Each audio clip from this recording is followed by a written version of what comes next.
Hi friends, ಸಾರಿ ಆರಿ work ಎಂಬ್ರಾಯ್ಡ್ರಿಗೆ ಸ್ವಾಗತ ಸುಸ್ವಾಗತ. ನನ್ನ ಹೆಸರು ಪೂಜಾ. ಕಸ್ಟಮರ್ ಒಬ್ಬರು ಬಂದಿದ್ದರು, ಸಿಂಪಲ್ಲಾಗಿ 2 ಡಿಸೈನ್ ಮಾಡಿಕೊಡಿ ಅಂತ ಕೇಳಿದರು. 2 ಡಿಸೈನ್ ಮಾಡಿದ್ದು ವಿಡಿಯೋ ಮಾಡಿದ್ದೆ, ನಿಮ್ಮ ಜೊತೆ ಶೇರ್ ಮಾಡ್ಕೊಳ್ಳೋಣ ಅಂಥೇಳಿ ವಿಡಿಯೋ ತೋರಿಸ್ತಾ ಇದ್ದೀನಿ. ನೋಡಿ, ಸಿಂಪಲ್ಲಾಗಿ ತುಂಬ ಚೆನ್ನಾಗಿ ಬಂದಿದೆ. ಜಸ್ಟ್ ಒಂದೇ ಲೈನ್ ಬರಬೇಕು, ಸ್ಮಾಲ್ ಡಿಸೈನ್ ಬರಬೇಕು ಅಂತ ಹೇಳಿದರು. ತುಂಬ ಚೆನ್ನಾಗಿ ಬಂದಿದೆ. ಪ್ಲೇನ್ ಬ್ಲೌಸ್ ತಂದಿದ್ದರು.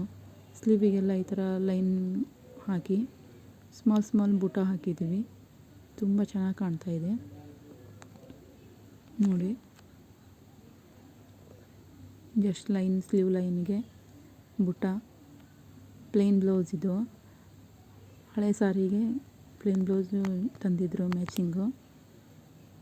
ಚೆನ್ನಾಗಿ ಮಾಡಿಕೊಡಿ ಅಂತ ಕೇಳಿದರು. ಸಿಂಪಲ್ಲಾಗಿರ್ಬೇಕು, ನನಗೆ ಗ್ರ್ಯಾಂಡ್ ಬೇಡ ಅಂತ ಹೇಳಿದರು. ಆ್ಯಂಡ್ ಇನ್ನೊಂದು, ಇದು ಒಂದು ಸಿಂಪಲ್ಲಾಗಿ ಚೆನ್ನಾಗಿದೆ ನೋಡಿ. ತುಂಬ ಚೆನ್ನಾಗಿ ಬಂದಿದೆ, ನೀಟಾಗಿ ಚಿಕ್ಕದು ಒಂದು ಫ್ಲವರು ಚೆನ್ನಾಗಿ ಬಂದಿದೆ. ತುಂಬ ಚೆನ್ನಾಗಿ ಕಾಣ್ತಾ ಇದೆ. ನನ್ನ ಚಾನಲ್ಗೆ ಯಾರಾದರೂ ಹೊಸದಾಗಿ ವಿಡಿಯೋ ನೋಡ್ತಾ ಇದ್ದರೆ ಲೈಕ್ ಮಾಡಿ, ಶೇರ್ ಮಾಡಿ, ಸಬ್ಸ್ಕ್ರೈಬ್ ಆಗಿ. ಇನ್ನೂ ಒಳ್ಳೊಳ್ಳೆ ಚೆನ್ನಾಗಿರೋ ಡಿಸೈನ್ಸ್ ನಿಮಗೆ ವಿಡಿಯೋ ನೋಡ್ಬೋದು. ಸ್ಲೀವಿಗೆ ಈ ಥರ ಒಂದು ಬುಟ್ಟ ಹಾಕಿದ್ದು ಜಸ್ಟ್ ಇವರಿಗೆ. ಇನ್ನೂ ಸುಮಾರು ಡಿಸೈನ್ಸ್ ನಿಮಗೆ ನೆಕ್ಸ್ಟ್ ವಿಡಿಯೋದಲ್ಲಿ ತೋರಿಸ್ತೀನಿ. ಲೈಕ್ ಮಾಡಿ, ಶೇರ್ ಮಾಡಿ, ಸಬ್ಸ್ಕ್ರೈಬ್ ಮಾಡಿ. ಥ್ಯಾಂಕ್ ಯು, ಧನ್ಯವಾದಗಳು.